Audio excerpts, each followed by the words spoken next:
Hola y muy buenas noches con todos. Sean bienvenidos nuevamente a este canal. Después de varios meses de inactividad, hemos regresado nuevamente. Y ahora, hemos llegado con más fuerza que antes.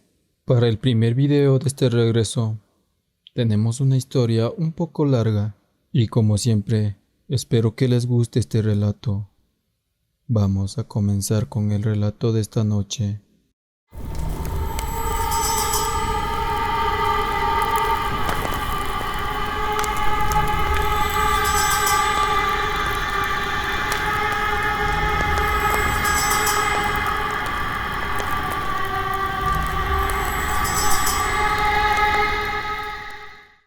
Esto es una historia que se ha contado por muchos años en la comunidad donde vivía mi niñez.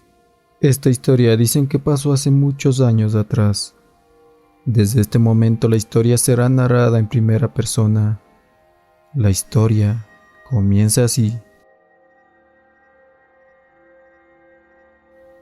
Hola, me llamo Cristina y hoy me atrevo a contar lo que viví hace muchos años atrás.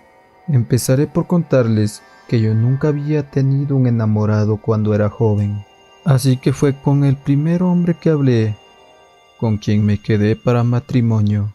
Nosotros vivíamos en Los Altos, como lo llamaban aquella región. La verdad es que éramos una pareja muy feliz en cuestión del amor, pero en mi vida cotidiana era una mujer desdichada. Todo empezó en algunos días tras mi matrimonio.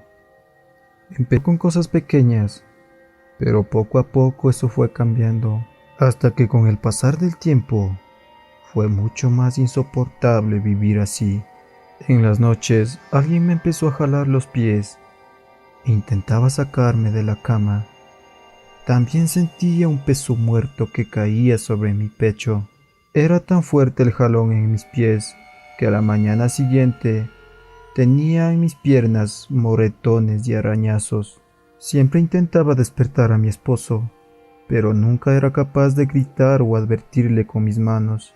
Siempre era como si estuviera paralizada.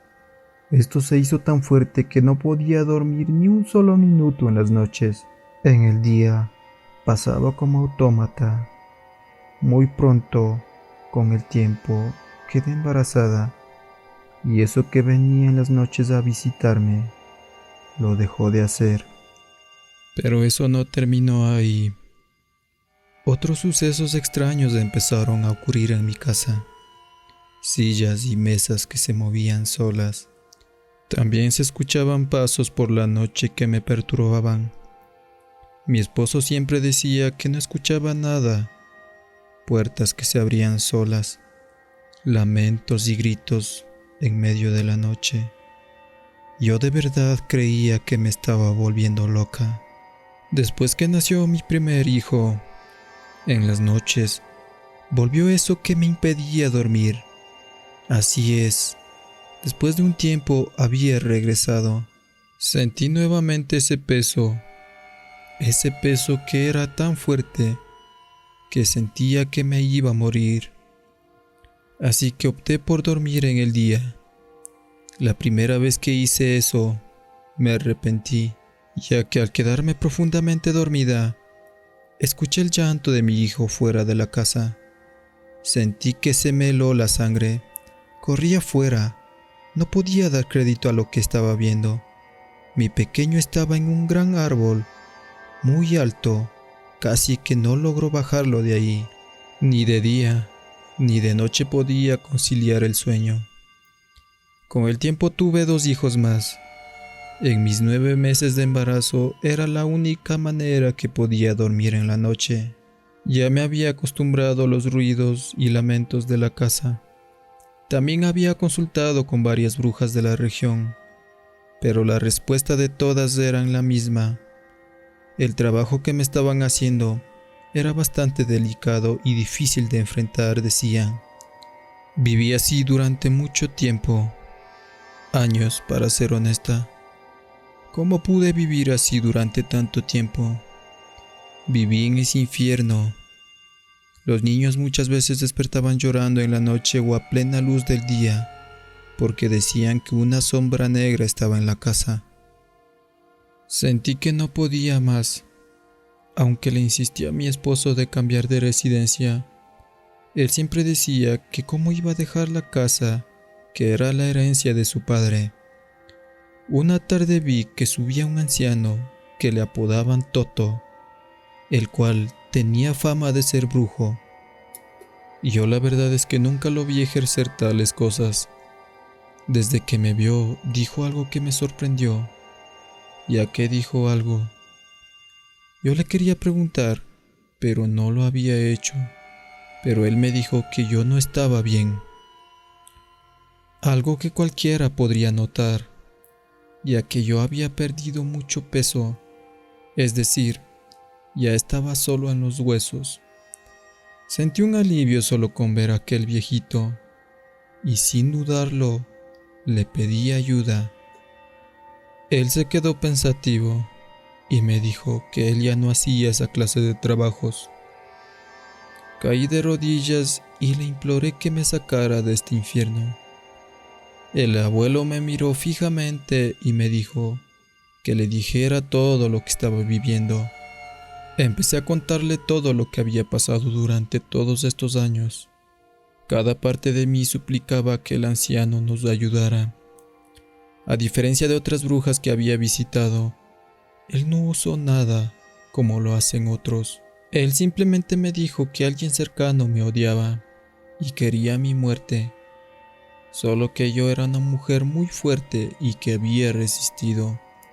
Ese alguien era una bruja, y era ella quien en las noches me visitaba. Cuando estaba embarazada no podía hacerlo por el feto. Es luz, dijo aquel anciano. Es la muestra de Dios en la tierra. Como no puede hacerlo en el día, lo hace en las noches, ya que las brujas, con la luz del sol, pierden su poder. Había dejado restos de algún muerto en la casa. Este era quien me visitaba en el día, o él hacía los ruidos en la casa. Me dijo también que este muerto lo hace porque la bruja no lo deja descansar en paz. Le promete dejarlo volver a la luz cuando éste complete su cometido. Lo primero que debía hacer era buscar toda la casa un objeto extraño. Este debía tener un polvo entre café y negro y muchas veces algunos huesos en él. Después de encontrarlo, debía llevarlo al cementerio y enterrarlos. Donde los dejaría, debía encender una vela blanca y dejar un vaso con agua. También me dijo y me advirtió que yo al liberar esa alma, ésta se vengaría de quien no le permitió descansar en paz. Para ser sincera, a mí no me importaba nada de eso. Si esa persona, fuera quien fuera, había sido capaz de hacerme tanto daño, tenía que pagar las consecuencias. Ese era el primer paso para espantar a esa alma en pena por culpa de la bruja.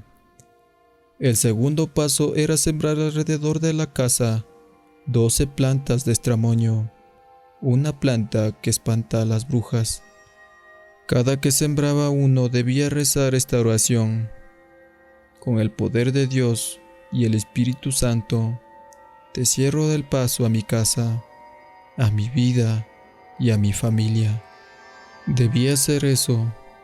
Debía rezar cada vez que sembrara uno. Debía rezar la oración. Antes de irse, el abuelo me advirtió de nuevo que esto traería consecuencias para quien me hubiera hecho este mal. Le pregunté cuánto le debía. Él me dijo que nada, solo debía rezar una oración por él cada que fuera a misa. Yo empecé a hacer todo al pie de la letra. Entre las tejas de la cocina encontré una bolsa, como a la que decía él. Ahí había tierra y unos pequeños huesos, al parecer de unas manos. Fui al cementerio y después de hacer todo, volví a la casa y me puse a sembrar el estramoño. Parecía que en la casa todo era paz, pero unos 20 días después de esto, a mi esposo le llegó una noticia. una noticia que me impactó. Su hermana estaba muy enferma.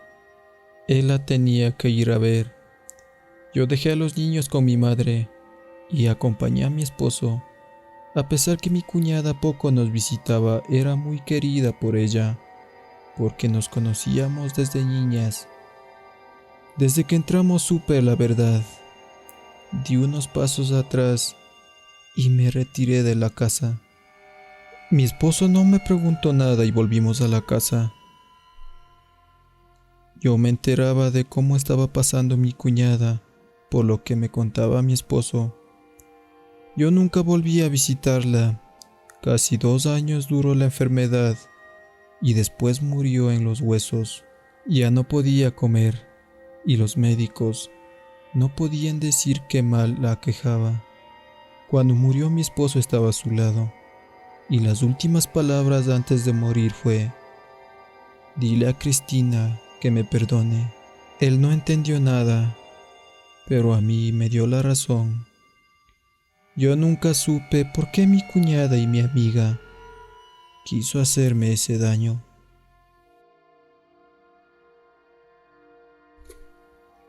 Hemos llegado hasta el final de esta historia y de verdad espero que les haya gustado.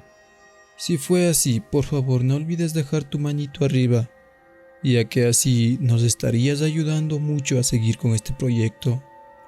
Muchas gracias por llegar hasta el final de este video.